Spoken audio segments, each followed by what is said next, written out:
আজকে আমাদের গ্রামে কার্তিক পুজো, সেই উপলক্ষে আমাদের মন্দিরটা খুব সুন্দরভাবে সাজানো হয়েছে। অনেক লাইট দিয়ে ডেকোরেশন করা হয়েছে। চলো তোমাদেরকে দেখাই কীরকম কি ডেকোরেশন হয়েছে। এই যে এটা হচ্ছে আমাদের পাড়ার শুরু। এখানটায় লাইট দিয়ে মেন গেট সাজানো হয়েছে, আর এখান থেকেই দেখা যাচ্ছে পুরো ডেকোরেশনটা। এরপর পুরো রাস্তাটাতেও লাইট দেওয়া হয়েছে, রাস্তার দুই ধারে। দেখতেও খুব সুন্দর লাগছে।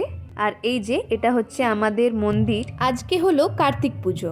পুজোটা মাঝরাতের দিকেই হয়। এখনও বাবা কার্তিককে সাজানো হচ্ছে ফুলের মালা দিয়ে, আর ধুতিও পরানো হচ্ছে। আর অন্যদিকে পুজোর জন্য সবাই পুজোর থালা নিয়ে আসছে এক এক করে। এই যে দেখো পুজোর থালা এইখানেই রাখা হচ্ছে। যদিও এই তো সবে শুরু, প্রতি বছর এত পুজোর থালা জমা হয় যে পুরো জায়গাটা ভর্তি হয়ে যায়। এরপরে আরও আস্তে আস্তে অনেক আপডেট দেব। এখনকার মতো টাটা।